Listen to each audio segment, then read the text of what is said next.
Hi dear students, today onwards we will study the short stories given in your treasure trove. I hope that you all have got a basic idea about short story. So the meaning of short story, it is a story with a fully developed theme but significantly shorter and less elaborate than a novel. That is the short story. It has got a fully developed theme but it is very shorter and less elaborate than a novel. In short story, there are 5 elements of plot structure. The first one, it is exposition. Exposition is where the characters and setting are established, and during this part of the story, the conflict or main problem is also introduced by the author. So the main characters are established and the setting also established in exposition, and the main problem or the conflict that is discussed in the story also introduced in the exposition part. And the second one, it is the rising action. In rising action, it introduced the problem or conflict that is going to be discussed in the story. After the characters and main problem have been established in the exposition, the main problem or conflict is dealt with by some kind of action. There is a particular problem introduced, then that problem must be dealt with some kind of action that is discussed in the second part, that is the rising action. And the third one, it is the climax. Climax is the high point. This is the high point of the story, and it is the main event or the climax that the character faces. Here the character faces the main event. He may want to solve a particular problem that he faces. This is the darkest moment, the climax. The worst challenge the character must oppose and face the problems independently. So here the character is going to face a particular challenge in his life. That is the climax. And the fourth one, it is the falling action, winding down. So falling the action means the story begins to slowly wind down. Falling action, one of the two final story elements. Here the first we discussed exposition is there, then rising a problem, particular problem is introduced, and there is an action. And in climax, the character is facing that challenge, then falling that action, that is coming down. The seriousness of the action is coming down. And the fifth one, it is the resolution, and that is the end of the story. Hope that you all got a basic idea about the short story and the elements, and you may please go through the explanation given there in your workbook, page number 5. And now we will start our first short story, and the title it is Chief Seattle's Speech. You may please take your treasure trove and take the first short story given in page number 41, Chief Seattle's Speech. Before we start our lesson, it is better to have a basic idea about Chief Seattle. Chief Seattle was a Native American chief, a member of the Squamish tribe, and a prominent figure among his people.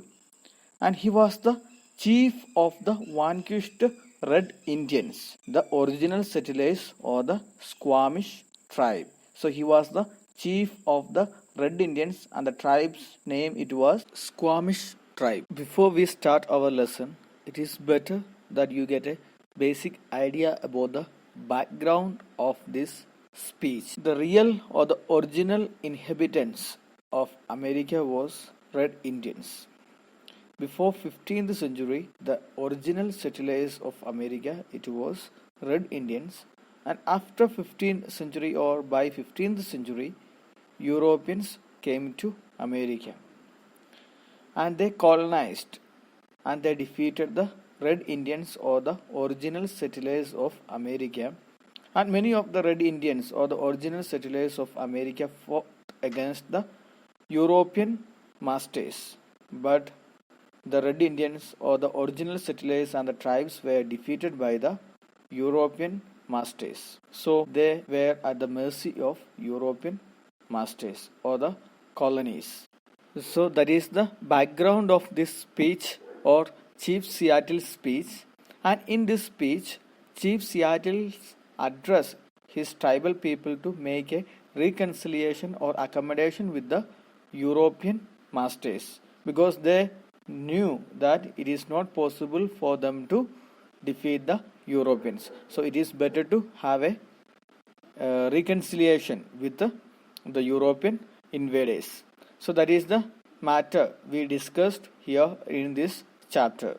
As I told earlier, Chief Seattle was the chief of the Red Indians or the Squamish tribe, and he was a wise leader who realized the foolishness of continuing the hostilities against the British colonial masters. So he was a wise leader and he realized that it is something foolishness to continue the war or the fight against the British colonial masters. Why? The British colonial masters they were very advanced. And he loved his tribe, he loved his land, and he loved his culture. And this is why he felt an extended hatred with the British could eventually result in his dear people's death. So he knew that it is something foolishness to continue the fight against the British people, and he loved his people, his tribe, and his culture. So he felt that the hatred towards the British people, it can lead his people's death.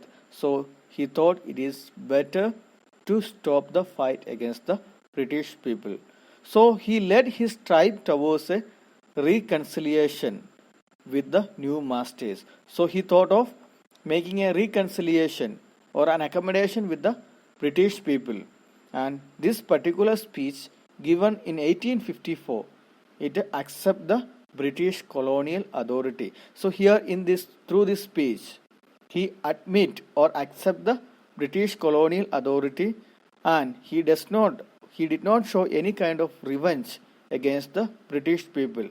And instead of showing any kind of revenge, it accept the dignity, foresight, and empathy for his tribesmen. So that is the just basic background of this particular speech. Now let's start our chapter discussion. Yonder sky that has wept tears of compassion upon my people for centuries untold, and which to us appears changeless and eternal, may change. Today is fair, tomorrow it may be overcast with clouds. Yonder sky. Yonder means there. Chief Seattle looks up at the sky and refers to the generous rains it has showered on his land and his people for ages. So he is looking at the sky and refers to the generous rain. That means tears of compassion, means the generous rain the sky has showered on his land and his people for ages. And once they thought that it is not going to change, and he is worried now, and he knows the good old days are going to be lost forever. And once these people they thought that this sky it is not going to change, they thought that once it appears changeless and eternal, may change. Once they thought it won't change, but now they realize that it is going to change. Today is fair, tomorrow it may be overcast with clouds. So here the Chief Seattle he refers to the change. The sky is changing its color from normal to dark. Today it is normal, but tomorrow it may be dark or threatening. That is why he says, tomorrow it may be overcast with clouds. There is change in the sky. The people thought that it is something eternal and changeless. But now he is worried that everything is going to change and all are going to be lost. And even the sky is changing its color from normal to dark or threatening. My words are like the stars that never change. Here, like a sage, Chief Seattle proclaims that his words would hold good for future. no matter the future change in environment. Earlier we noticed that Seattle says there is some change there in the environment. But he says here his words won't change even though the environment may change in the future. And his words would hold good for future. These words will bring something good for his tribe in future. And here by saying environment, he refers to the big change in the social political status of his tribe under the British colonial administration. The environment, the situation, he refers to the situation, the socio-political situation or the status of his tribe under the British colonial administration. But he assures that his words won't change. My words are like the stars that never change, even though the environment, that means the political or the social situations may change in the future. But his words are not going to change in the future, and it will serve something good for his tribe in the future. Whatever Seattle says, the great chief at Washington can rely upon with as much certainty as he can upon the return of the sun or the seasons. The white chief says that big chief at Washington sends as greetings of friendship and goodwill. So here, the chief Seattle, he assures that the white chief at Washington can trust the words of chief Seattle. He wants to assure the colonial administrator or the chief at Washington that he will stand by all his commitment. That means Chief Seattle will keep his words. And the local colonial official, that means the white chief, he says that the head administrator sitting in Washington, the big chief at Washington, he sends as greeting of friendship and goodwill. He has sent his greeting for Chief Seattle and the tribal people. This kind of him, for we know he has little need of our friendship in return. His people are many. They are like the grass that covers vast prairies. My people are few. They resemble the scattering trees of storm-swept plain. From these lines, we can understand that Chief Seattle is very happy, and without any doubt, we can understand he is pleased because he got the greetings from the white chief at Washington, and he considered it as something great. The reason is that actually the white people or the white chief, they do not want any kind of friendship in return because they are self-sufficient. They do not want any kind of help from the tribe people. Then also they had sent the greetings. That is why he is very much pleased. And then he says that his people are many. That means the white people, the colonial people are more, and they are like the grass that covers vast prairies. Prairies means the ecosystem. He compares the white people with the grass that covers the entire ecosystem. And in a way he says that the white people are more in number compared to the tribal people. My people are few. So he assures, he says that the tribesmen are vastly outnumbered by the British people or the colonial people. The white people or the colonial people are more, and the tribal people, they are very much, they are very few. And how they look, they resemble the scattering trees of storm-swept plain. He says that the tribal people, they look like lone trees standing here and there in a vast wind-swept meadow. After the great storm, the trees, they may get destroyed, and here and there trees may be standing. So he compares his tribal people to that. Only few left, not many. So compared to the white people, only few tribal people are there. His people are very few, and in such situation, the white chief sends the greetings to the Chief Seattle. So he is very happy and pleased with such kind of greetings from the great chief at Washington. The great and I presume good white chief sends us words that he wishes to buy our land, but is willing to allow us enough to live comfortably. This indeed appears just, even generous, for the red man no longer has rights and he needs respect, and the offer may be wise. Also, as we are no longer in need of an extensive country. Here, Chief Seattle calls the white chief as a good person, and Chief Seattle has been given to understand by the white chief that the latter would buy up all the land of the tribes people. That means the white people, they will buy all the lands of the tribal people, and in return they assure something. They assure that the locals or the tribal people, they would still have enough land for their life. That is why it is given, but is willing to allow us to live comfortably. They will provide enough land for their life. So they will buy the land, at the same time they will provide enough land for the use of the tribal people.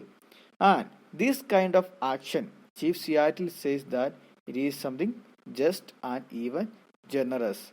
Chief Seattle feels that it is a kind gesture or an action from the white people. And here Chief Seattle reflects upon the changed status of his people, because they are the defeated one. The tribal people, they are the defeated one, and logically they can lay claim to any asset. They can't claim for the properties because they have already lost. And whatever given from the white people, that is a bonus for the tribal people. So they are ready to accept, and such a kind of action from the white people, buying the land and providing enough land for the use of tribal people, that Chief Seattle feels that it is a kind and generous action. And so the offer to let them have enough land for their sustenance is unusually kind gesture of the colonial masters. That means normally the colonial masters, once they defeat the enemies, they won't provide anything for the defeated one. But now it is a kind offer that they offer that they will provide the land, they will buy the land, and they will provide the land for their survival.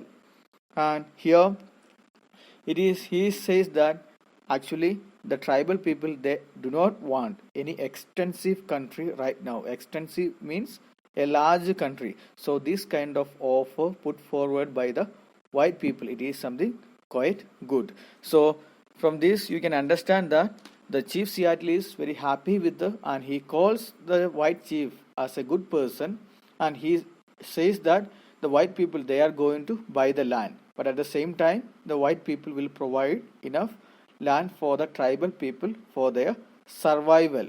And Chief Seattle feels such a kind of action from the white people as a generous action, and normally the white people, they do not show such a kind of general actions, but here at this time they show such a kind of action. So that is something very generous.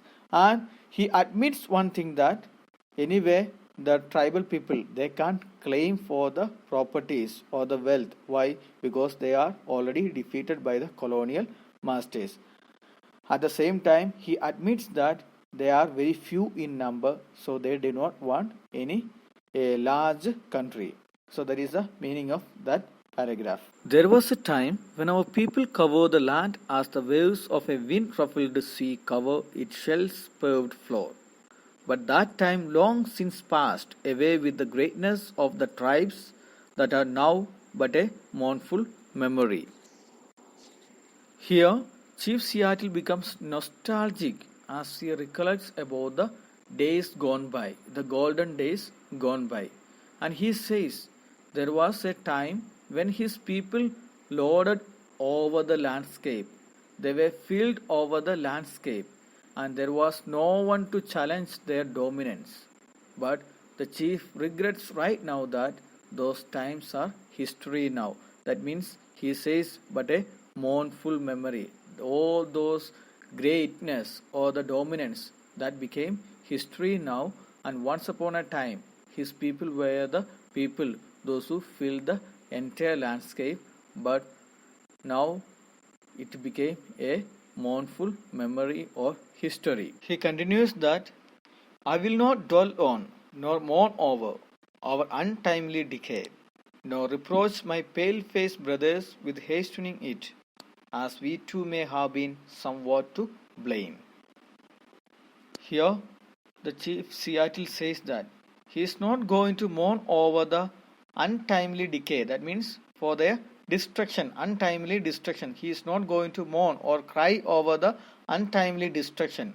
Or he is not going to blame the pale-faced brothers. Pale-face means the white brothers. He is not going to blame the white brothers for hastening it. That means making the destruction too fast. So here he says that he is not going to blame the white people for making their destruction too fast, because he admits that the tribes people, they also have got some kind of responsibility, and with a calmness he wants to blame none for the destruction of their tribe, and he is sad here, but he manages to contain his grief within himself. He doesn't want to show his sadness to other people. Instead of that, he just contained his grief within himself. Now we will discuss the third paragraph of the short story.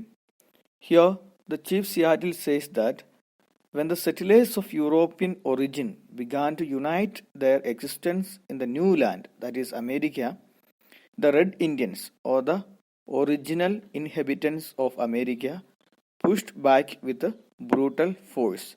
The European settlers or the colonial masters, when they came to America and when they started their colonization, the original settlers or the inhabitants of America, that is Red Indians or the original tribes, were pushed back with a brutal and violent force. And the whites continued to push the Red Indians ever westward. To the westward position, the white people pushed the Red Indians. And in the consequent battles that followed, both sides adopted many brutal and inhuman ways to attack the enemy. So the fight was going on between the Red Indians or the original settlers of America and the white people. Many battles were there, and they both adopted brutal and inhuman ways to attack the enemy. Here, in this paragraph, Chief Seattle recounts those days when young people of his side and fought against the enemy and used questionable tactics in their bloody confrontation with the whites. Now, here in this paragraph, the Chief Seattle just remember or recollects the past thing that happened. That means his young people, the people belong to his tribe, how they fought against the British people and the inhuman ways they have used. So the paragraph, youth is impulsive. When our young men grow angry at some real or imaginary wrong and disfigure their faces with black paint, it denotes that their hearts are black and that they often cruel and relentless, and our old men and old women are unable to restrain them. Thus it has ever been. Thus it was when the white men began to push our forefathers ever westward. But let us hope that the hostilities between us may never return. We would have everything to lose and nothing to gain. Revenge by young men is considered gain, even at the cost of their own lives. But old men who stay at home in times of war and mothers who have sons to lose know better. So here it is better that you should understand some word meaning. Youth is impulsive. Impulsive means thoughtless people. And disfigure their faces means changing the appearance. And cruel and relentless. Relentless means having no mercy or pity. So the first sentence, youth is impulsive, means that youth were thoughtless people. He is thinking about he is recollecting about the past days. So youth is impulsive, thoughtless. And when our young men grow angry at some real or imaginary wrong and disfigure their faces with the black paint, when they find there is something wrong, that may be real or imaginary, then what they do, they just disfigure, they just change their appearance with a black paint. And here Chief Seattle says that he refers that not only their faces but also their hearts also become black. That means they become very inhuman and they fight against the enemies in a brutal and inhuman way. That is why he says when the young people they grow, they are thoughtless people and they grow angry at the wrong things that may be imaginary or real things. So in order to fight against that, they change their appearance with a black paint on their face. But here Chief Seattle says not only their faces but also their heart also become very black. That is why they become very cruel and relentless. That means no mercy to the enemy and other people. And our old men and old women are unable to restrain them. So for the old people, they were not able to control the youth, those who wanted to fight against the British people. So that is the thing the Chief Seattle says here. And when it started, thus it has ever been.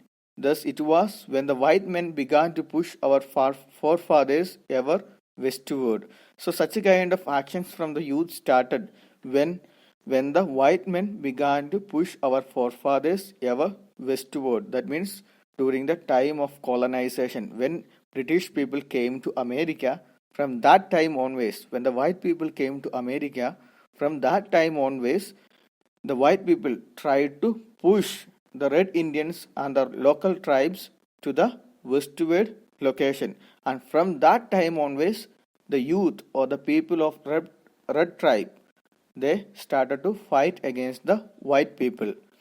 But here, the Chief Seattle, he doesn't want to continue such a kind of violence or revenge against white people.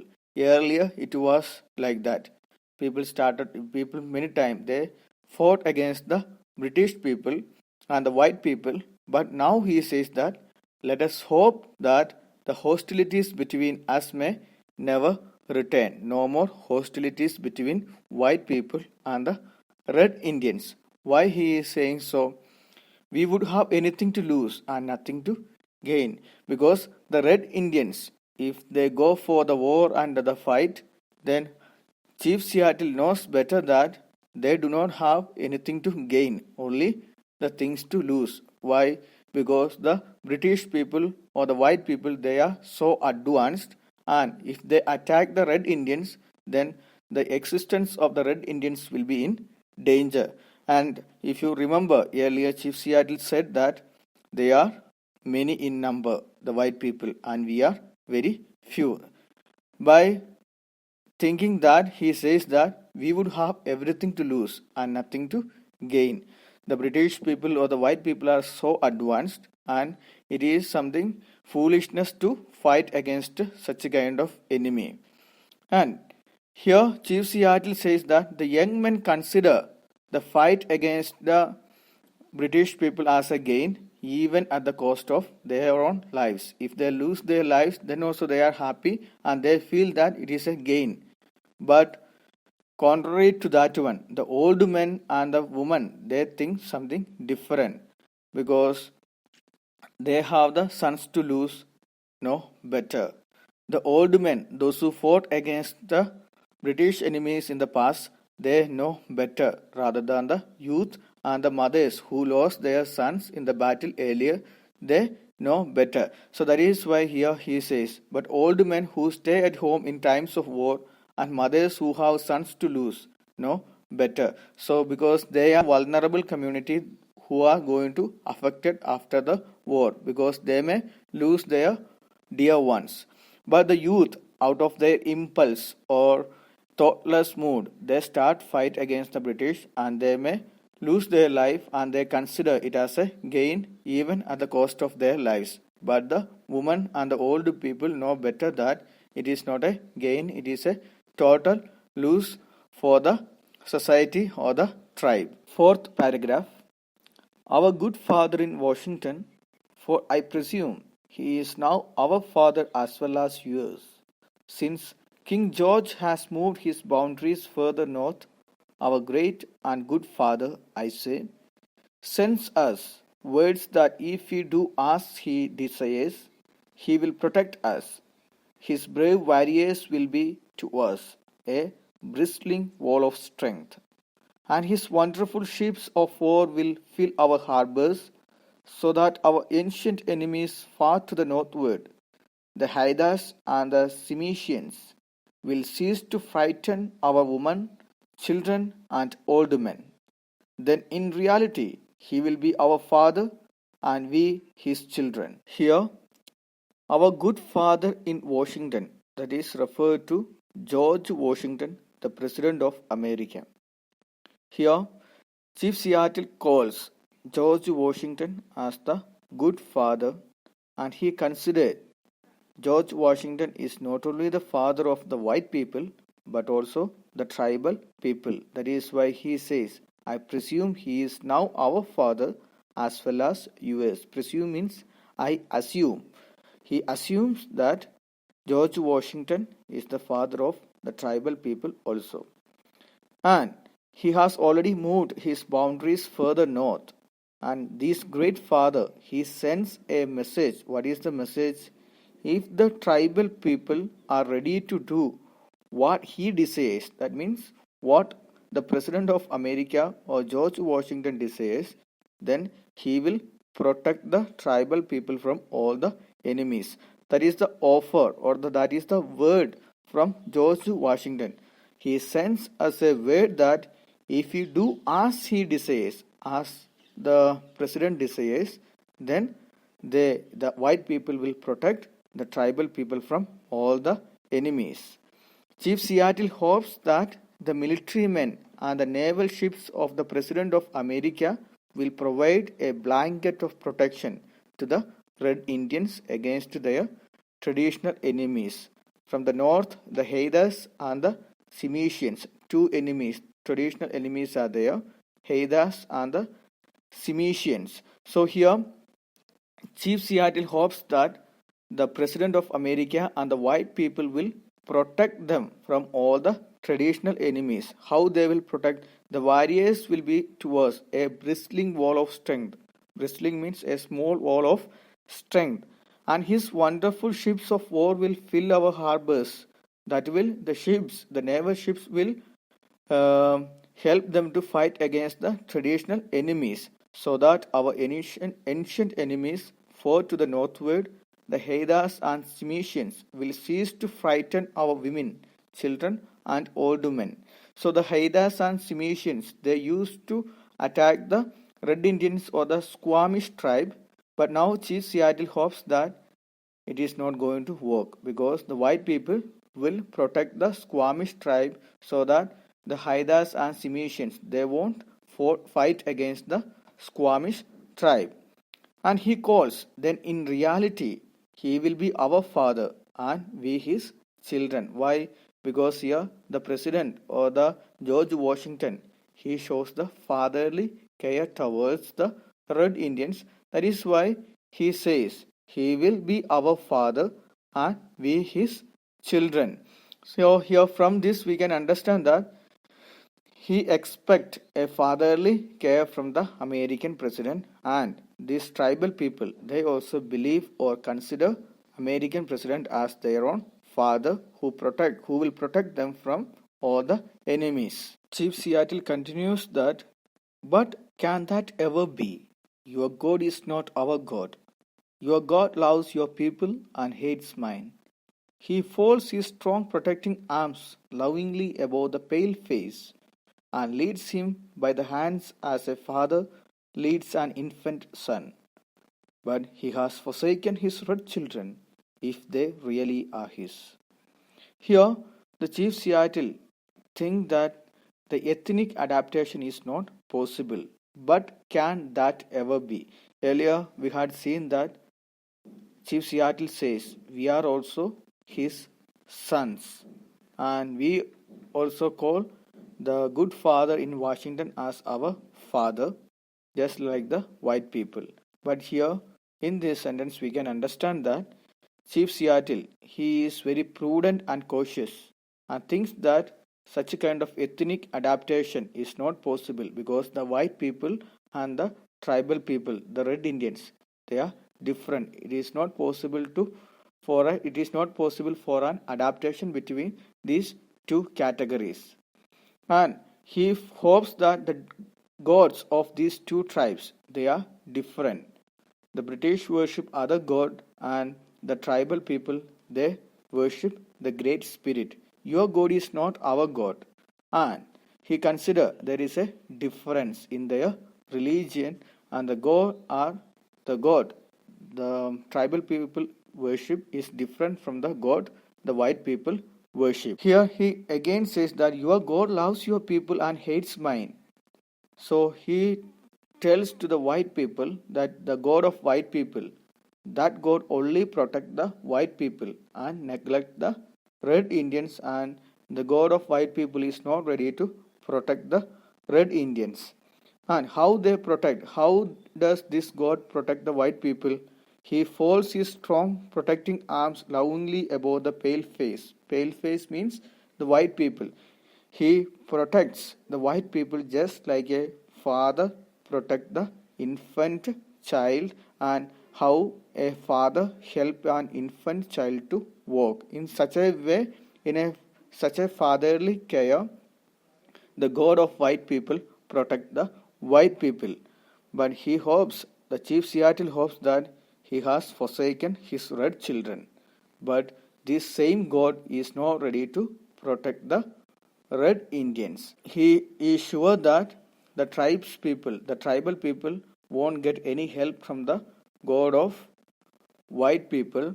The Chief Seattle laments or cry or moans that the Lord of or the God of white people won't show any kind of help or affection on the red tribal people. The Chief Seattle continues his speech. Our God, the Great Spirit, seems also to have forsaken us. Your God makes your people walk stronger every day. Soon they will fill all the land. Our people are ebbing away like rapidly receding tide that will never return. The white man's God cannot love our people, or he would protect them. They seem to be orphan who can look nowhere for help. How then can we be brothers? How can you God become our God and renew our prosperity and awaken in us dreams of returning greatness? If you have a common heavenly Father, he must be partial, for he came to his pale-faced children. We never saw him. He gave you laws, but had no word for his red children, whose teeming multitudes once filled this vast continent as stars fill the firmament. No, we are two distinct races with separate origins and separate destinies. There is little in common between us. Here, the Chief Seattle says that already the God of white people, he has forsaken the red children, and even the Great Spirit, the God of their own tribe, had also forsaken the red Indians or the tribal people. And he says that to the white people, your God makes your people walk stronger every day. The God of white people makes the white people very strong every day, and with that help and with the blessing from the white God, the white people will become or fill the entire land, the entire America. The white people will colonize the entire America.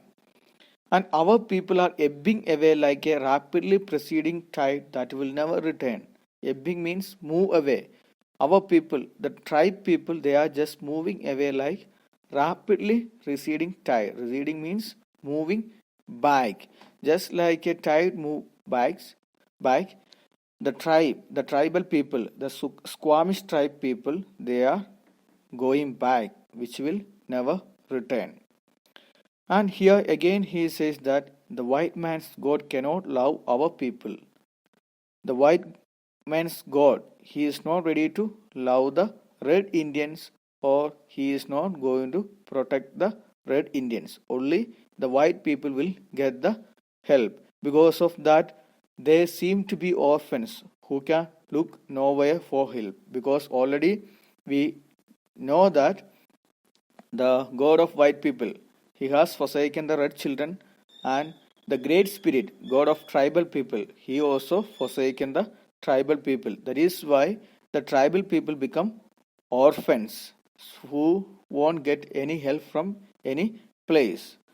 Because of that, he says that, how then can we be brothers? Earlier we had seen, I presume he is now our father as well as yours.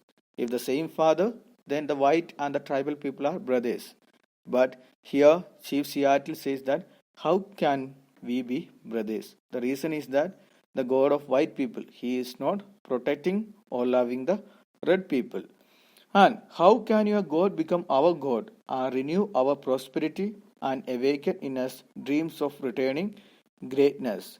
And because since your God is not loving us or protecting us, then how can He become our God, and how can He renew our prosperity and bring our greatness back?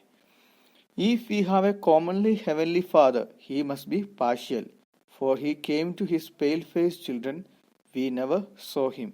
Here he says that if we are having only one God, a heavenly Father, common, then according to Chief Seattle, that Father or that God is a partial God. Why?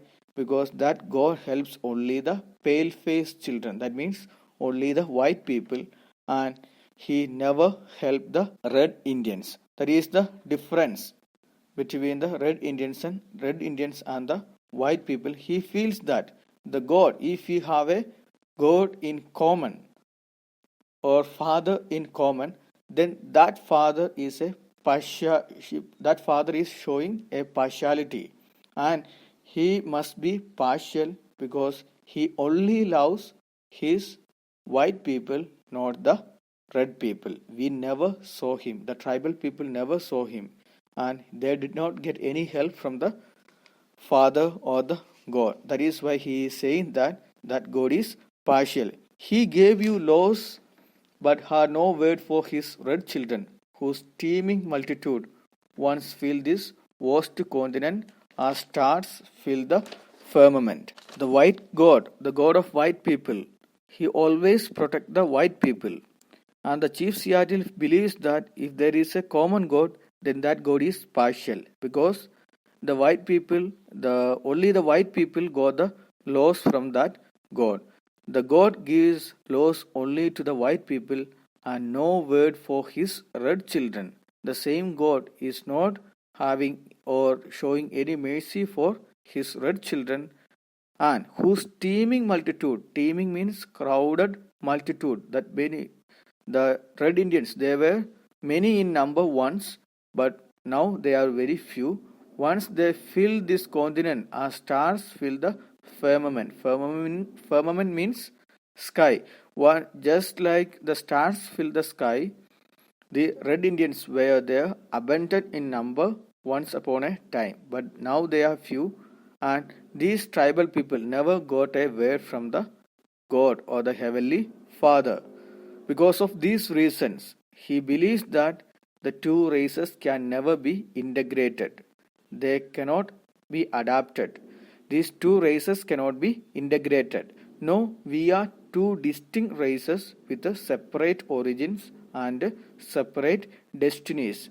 Both are having separate origins. The origin of these two tribes, the white and the red Indians, both are different, and their aim or destiny that also different. That is why he is saying that we are two distinct races, and these two races can never be integrated, and there is a little in common between us, only very little in common between us. That means nothing common between us.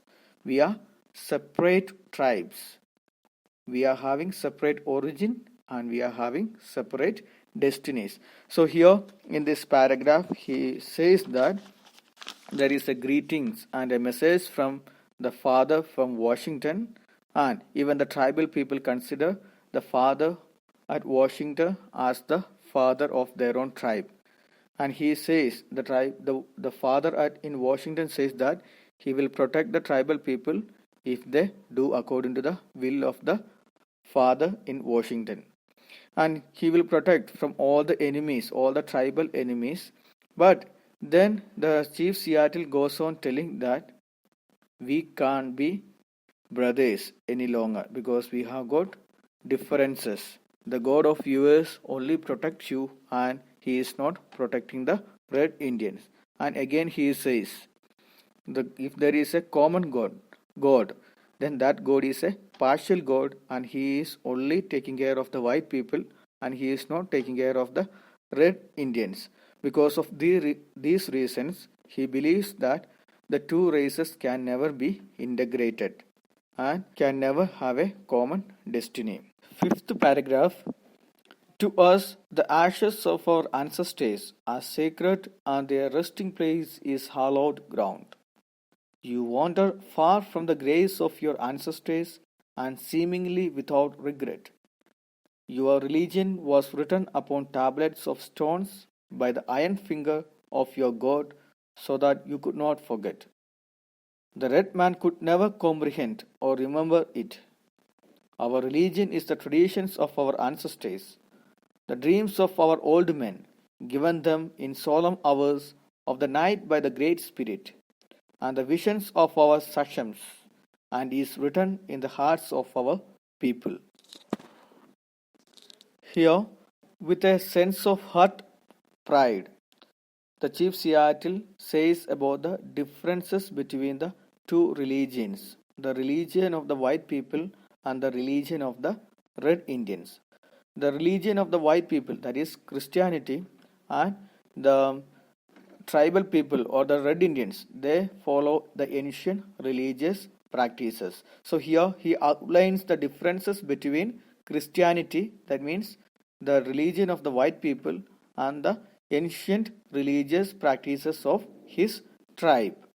To us, the ashes of our ancestors are sacred and their resting place is hallowed ground. That means for the tribal people, the burial place of their ancestors, their forefathers, are something hallowed ground, a holy place, and that ashes are very sacred.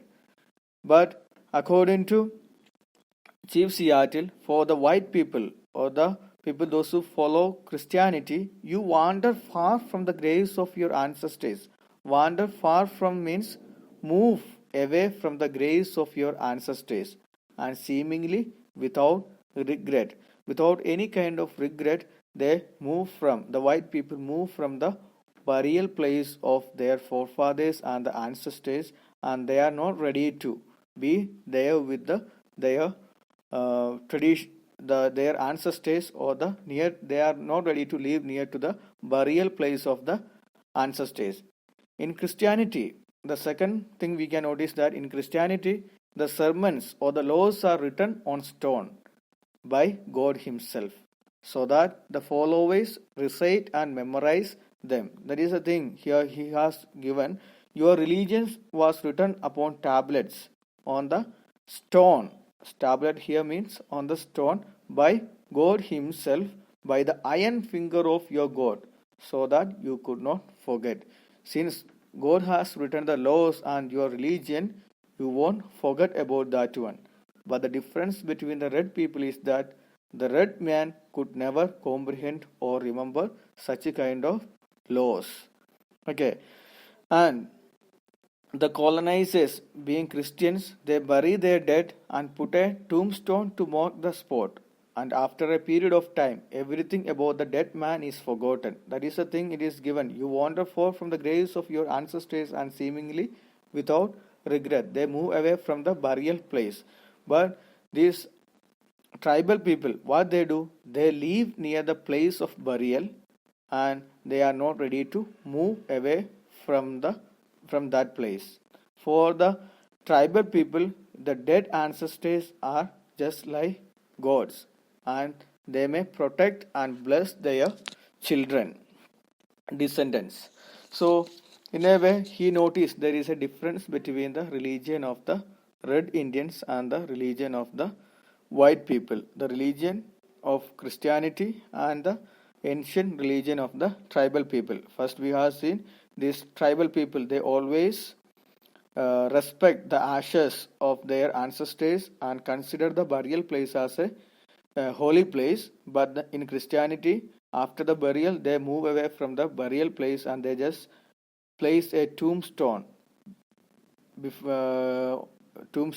and they just move away, and they are not regretting after a period of time. They just forget about all those things. And according to him, the laws of the religion, the Christianity, it is written by God himself. So the followers, they follow the rules and they remember the rules. But his religion, it is not like that. The people of the tribal people or the red Indians, they may not able to comprehend or remember such a kind of laws.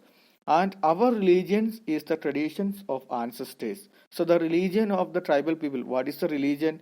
That is the traditions, the culture of their ancestors, the dreams of our old men. That is the religion of the tribal people, and given them in solemn hours of the night by the Great Spirit. The traditions and the dreams given by the Great Spirit to the old men or the ancestors. That is the religion of the tribal people. And the visions of our sachems. Sachems means the chief, and is written in the hearts of our people. And this religion and this rule, it is not written on the stone, but it is written on the hearts of the people. That is the difference between the religion of the white people and the religion of the tribal people. The religion, it is the religion of the tribal people or the red Indians. It is the tradition of their ancestors and the dreams the old men get from the Great Spirit and the visions of the chiefs, and it is not written in the it is not written on the tablets, but it is written in the hearts of our people.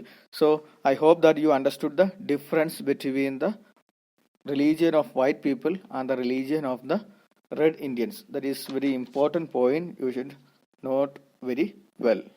Sixth stanza. Your dead cease to love you on the land of their nativity as soon as they pass the portals of the tomb and wander away beyond the stars. They are soon forgotten and never return. Our dead never forgot this beautiful world that gave them being. They will love its verdant valleys, its murmuring rivers, its magnificent mountains, sequestered vales, and verdant-lined lakes and bays, and ever yearn in tender fond affection over the lonely-hearted living, and often return from the happy hunting ground to visit, guide, console, and comfort them. Here in this paragraph, Seattle is trying to bring out more differences between his religion and the religion of the white people. He says that the dead ones of the white people, after their death, they cease to love the descendants and the land. Once they die, after that, they are not ready to love the descendants and the native land. And once they pass the portals of the tomb, portals means the gateways or the entrance, and wander away beyond the stars.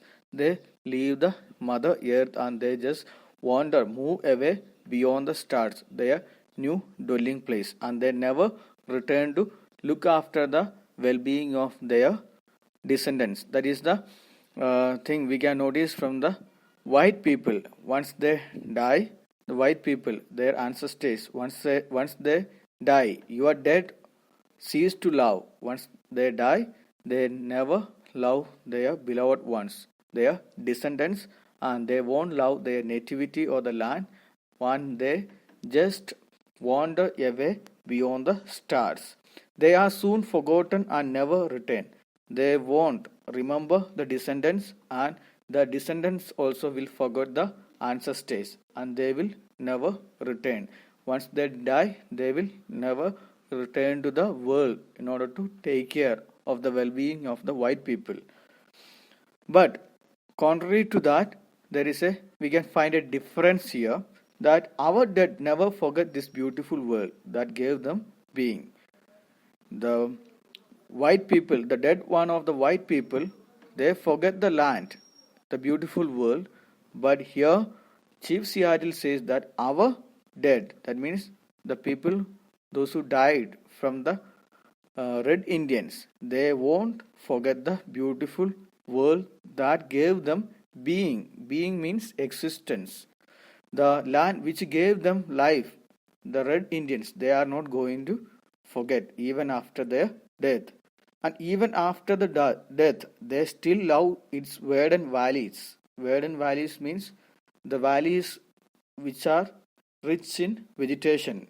They still love the valleys, the murmuring rivers, the magnificent mountains, sequestered vales. Sequestered vales means the isolated vales, and verdant lined lakes and bays, the rivers which has got the line of rich vegetation. Still they love, even after the death, the people, the ancestors of the Red Indians, they love their land and their people, and ever yearn in tender fond affection over the lonely hearted living, and often return from the happy hunting ground to visit, guide, console, and comfort them. And ever yearn in tender, ever yearn here means from that long desired, with a great desire, they return from the hunting ground for what? To visit, guide, and console, and comfort the Red Indians, their descendants. That is the difference between the white and the Red Indians. In case of white people, the dead one, they are not going to love their descendants and the land after their death. They won't return to the Mother Earth after the death. But here, in the case of Red Indians, even after the death, they love their Mother Earth, the land, the beautiful world, and the descendants, and then return in order to guide, in order to console and comfort the descendants of Red Indians. Seventh paragraph. Day and night cannot dwell together. The red man has ever fled the approach of the white man, as the morning mist flees before the morning sun. However, your proposition seems to fair, and I think that my people will accept it and will retire to the reservation you offer them. Then we will dwell apart in peace, for the words of the great white chief seem to be the words of nature speaking to my people out of dense darkness. So here, the Chief Seattle admit that his tribe can never coexist with the white settlers. The integration between the white settlers and the red Indians, it is not possible, because we had already seen that there are many differences. They can never coexist together, the white and the red people. That is why he says day and night cannot dwell together. The same way, the white people and the red Indians, they can't live together. So the red man has ever fled the approach of the white men, as the morning mist flees before the morning sun. Here Chief Seattle admits the supremacy of the white people.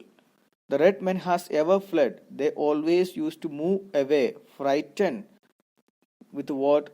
By the approach of the white men. When the white men approach, they move away from their own dwelling places. How? As the morning mist flees before the morning sun. The morning mist, it moved away. This vanished before the morning sun. Just like that, whenever the white people approached, the red Indians moved away or vanished from their own dwelling places. And now the Chief Seattle is accepting the demand from the white people. Why? Because he is sure that his red Indians, they cannot fight against the white people, because the white people are many in number and they are more powerful, and it is better to accept the demand from, or the proposition from, the white people. However, your proposition seems fair, and I think that my people will accept. What is the proposition given from the white people? The proposition is that they will buy the land, and the red Indians, they should live according to the desire of the white chief. Then he will protect the red Indians from all other enemies, or the Squamish tribe from all the enemies.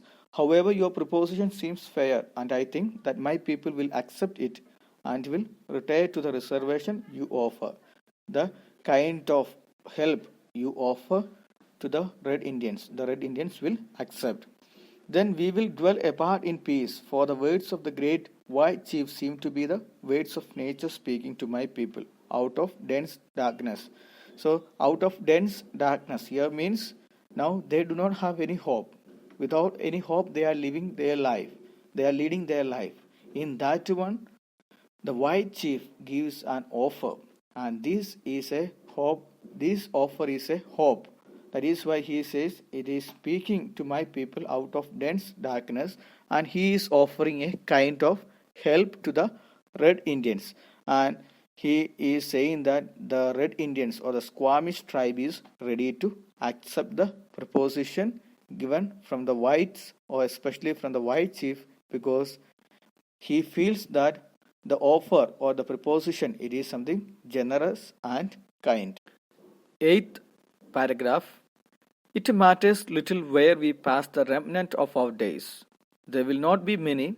The Indian's night promises to be dark. Not a single star of hope hovers above his horizon. Sad-voiced winds mourn in the distance. Grim fate seems to be on the red man's trail, and wherever he will hear the approaching footsteps of his fell destroyer, and prepare solidly to meet his doom, as does the wounded do that hears the approaching footsteps of the hunter. Through this paragraph, Chief Seattle gives a picture of the fate awaiting his tribe. The fate that is awaiting his tribe that is given in this paragraph. Here he says that it matters little where we pass the remnant of our days. That means the end of our days, remnant. This coming to an end, and there will not be many. Many days are not left. And the Indian's night promises to be dark without any hope, because the white people, they are going to colonize the land of the red Indians or the Squamish tribe. So the night is very dark. Not a single star of hope hovers. Hovers means remain above his horizon. There is no hope at all for the red Indians. And what is there? Sad-voiced winds mourn in the distance. And grim fate seems to be on the red man's trail. Grim fate means a dangerous fate seems to be waiting on red man's trail. The path of red man's Chief Seattle sees that there is a dangerous fate. That is the picture he gives here. There is a danger waiting in the path of red Indians. Trail means path. And wherever he will hear the approaching footstep of his fell destroyer, and prepare solidly. Solidly means very calmly to meet his doom. Doom means death. So there is no hope for the red Indians. There is a single star of hope for the red Indians. And everywhere the sad-voiced winds mourn, because and due to this the red Indians wait for the death, and they just wait for the destroyer. Destroyer means the colonization or the white people. They are just waiting for the destroyer and prepare very calmly for their own death. They know that there is no single hope. So because of that, they just wait for their own death. And how they wait? Just like a wounded deer. Wounded deer means wounded deer that hears the approaching footstep of the hunter. That is a simile used here. Wounded deer, the animal that wait for the hunter, and that hears the approaching footstep of the hunter with a terrible heartbeat, that wait for the hunter. Just like that, the red Indians also waiting for the destroyer, because they know that there is no single hope left. So here in this paragraph, Chief Seattle gives a picture of the fate awaiting his tribe. That means his tribe is going to be destroyed, and he feels that his tribe is going to be perished in their own land. Ninth paragraph. A few more moons, a few more winters, and not one of the descendants of the mighty hosts that once moved over the broad land or lived in happy homes, protected by the Great Spirit, will remain to mourn over the grace of a people once more powerful and hopeful than yours. But why should I mourn at the untimely fate of my people? Tribe follows tribe, and nation follows nation, like the waves of the sea. It is the order of the nature. Our regret is useless. Your time of decay may be distant, but it will surely come. For even the white man whose God walked and talked with him as a friend to friend cannot be exempt from the common destiny. We may be brothers, after all, we will see.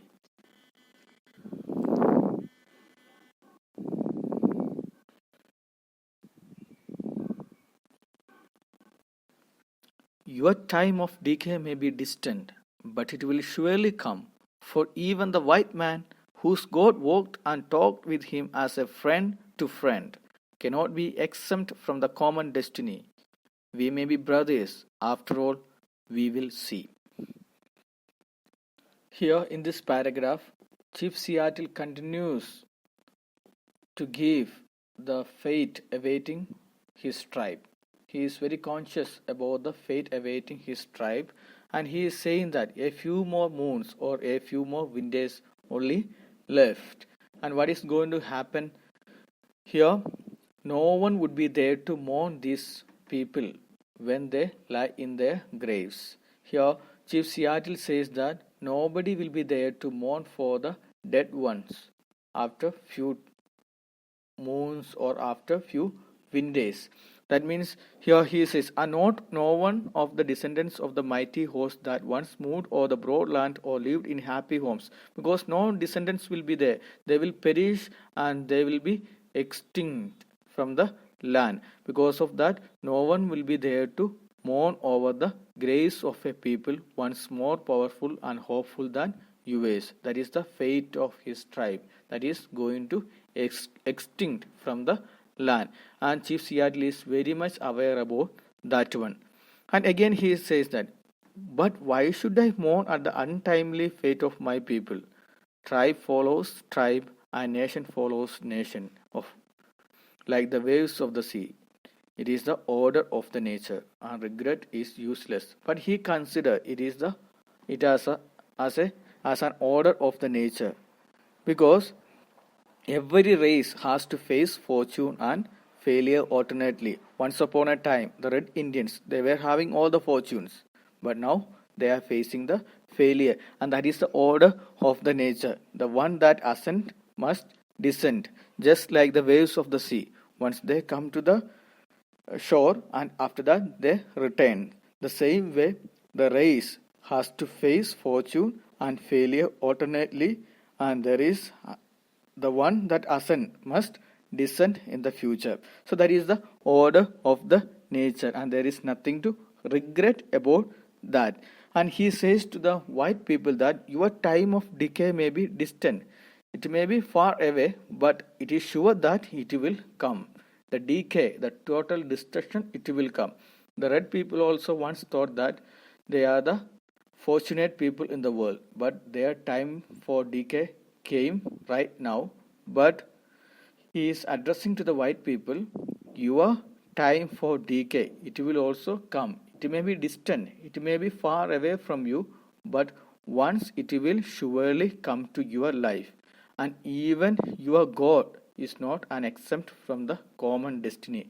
There is a common destiny for everything. That means the one which descend must ascend.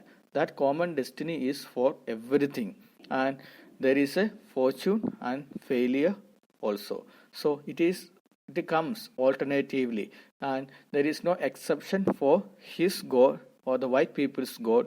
So the common destiny is waiting for the white people also. In that sense, we are brothers after all, because of this two, because of the common destiny. The Chief Seattle says that they are brothers. Perhaps when these two races destroyed, then the two races will accept each other as brothers. Now they can't accept each other as brothers because there are a lot of differences. But once they achieve the common destiny, and what is the common destiny? The failure, the extinction. And after that, these two tribes can, or the races can, become brothers. So in this paragraph, Chief Seattle says about the fate that is awaiting his tribe, and he says that no one will be there to mourn the burial place or the graves of the people, because his race or the tribe is going to be extinct from the land. And he is saying to the white people that this same kind of destiny is going to happen to you.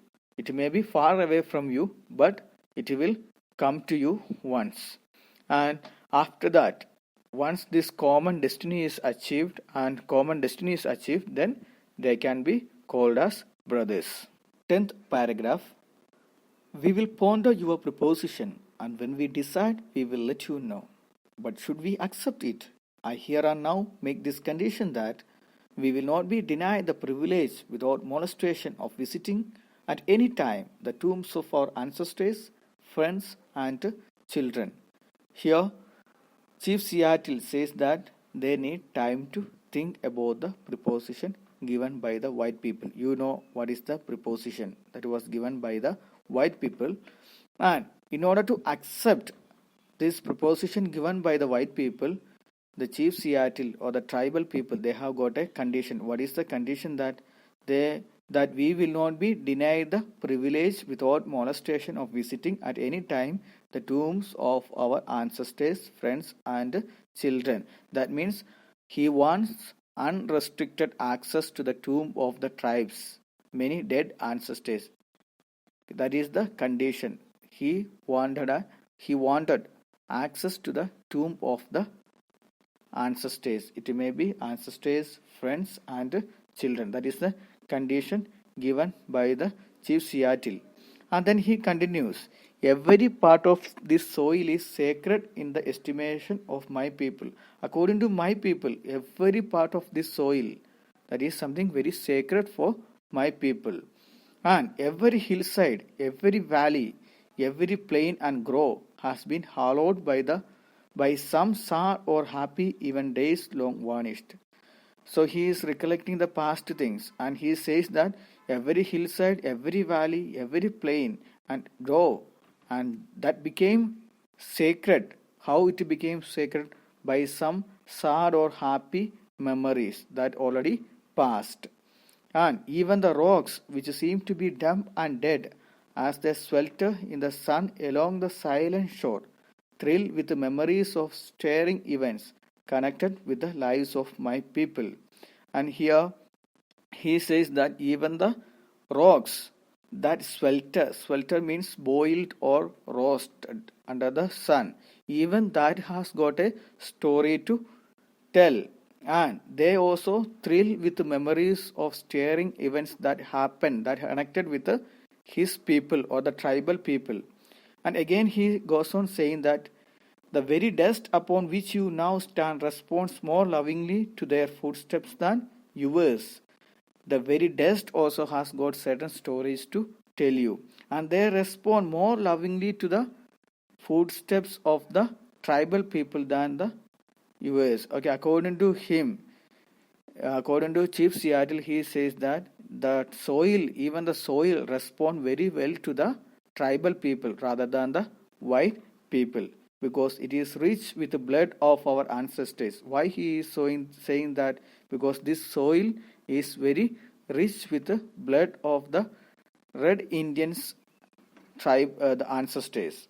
And our bare feet are conscious of the sympathetic touch. They were knowing how to touch the land or the soil, and in a sympathetic touch they used to deal with the dust. And here he says, in a way, even the rocks and the dust, the non-living things, they also have got a story to share with you. How beautifully they love the ancient people, the tribal people. And from this paragraph, you can understand that he need time to accept the condition or the proposition given by the white chief, but in order to accept that proposition, there is a condition from the Red Indians or the Squamish tribe. What is the condition? That they should get unrestricted access to the tomb of their ancestors, friends, and children. And again, he goes on telling that this particular land is something very sacred for his people, and even the valleys, the mountains, everything is something sacred.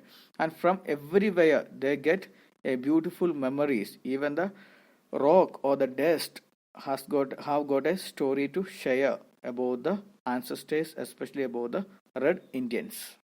Paragraph 11.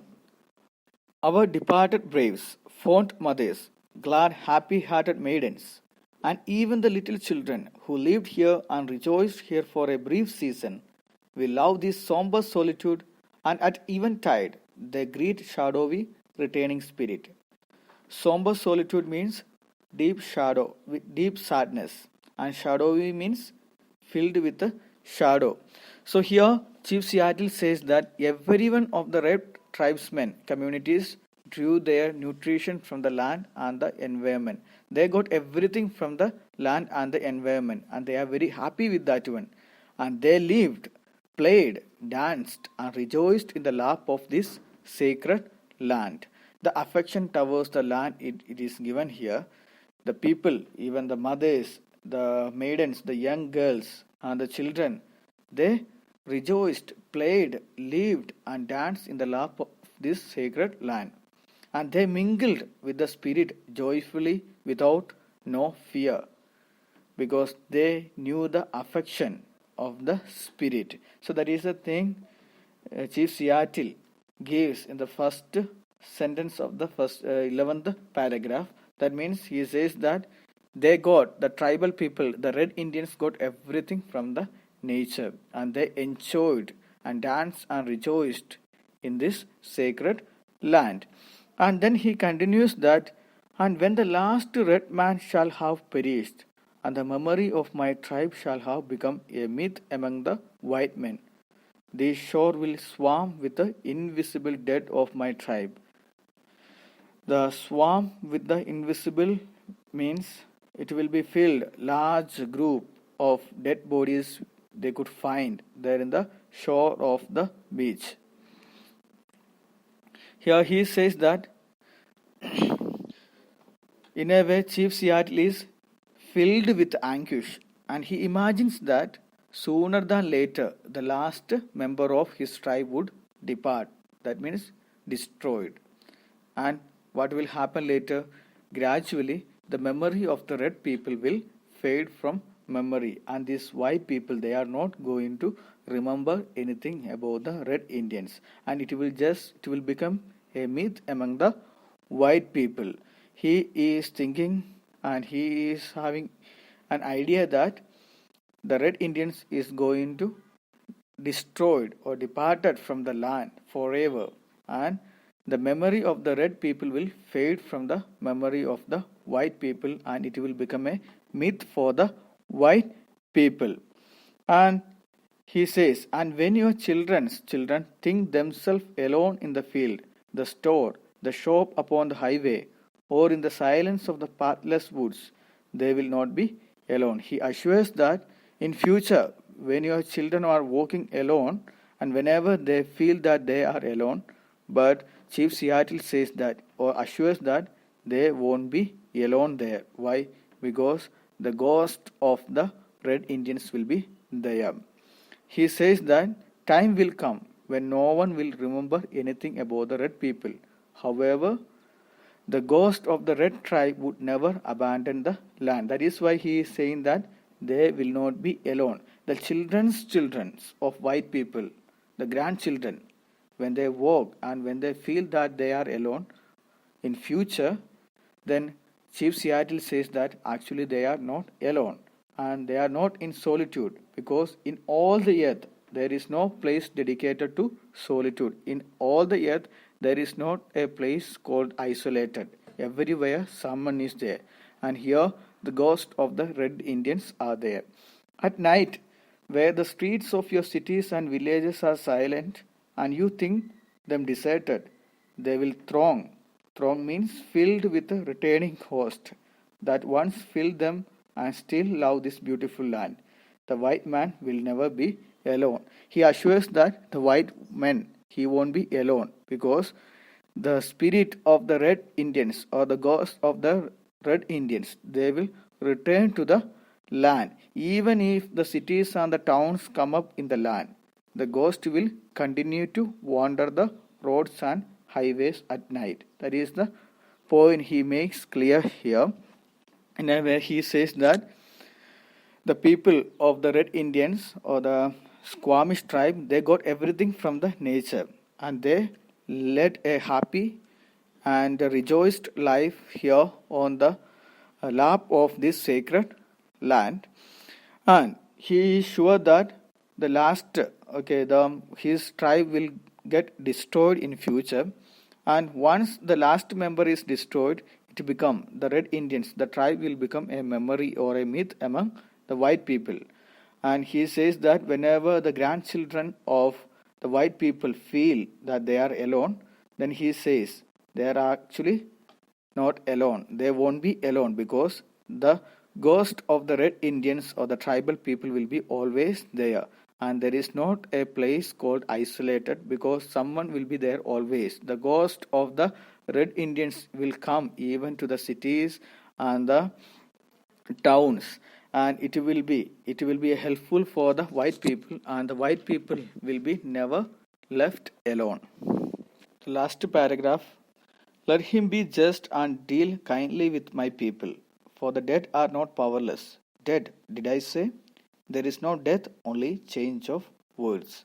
So here he asks the white people to deal kindly with the people, kindly with my people. That means the ghost. Deal kindly with the ghost or the ancestors. They are going to come in future.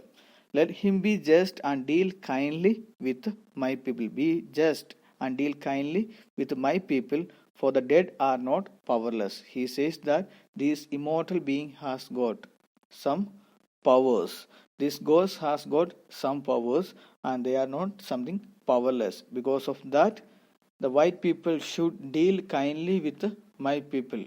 And then he corrects his word, that is dead. He is saying that actually there is no death, only change of worlds. From this world, that person is going to another world, a supernatural world. According to Chief Seattle, there is no death as such, but it is a change of world. This earthly world, the person is leaving, and he is going to a supernatural, a shift of worlds that we can notice here. And the last line or the last paragraph, he says that be just towards his people, the ghost. And according to him, they are not powerless, and they are powerful, and actually there is no death for them. It is just a change of worlds. So I hope that you understood the story, and it is better you just once again go through the story and understand the different or the difficult words, and you may feel little difficult to understand the concept, and you just understand the background and the things related to the short story, and I will provide a summary and the brief background of the story later. Now from the unsolved paragraph, you may please write the first two unsolved paragraphs. Okay, thank you. Have a nice day.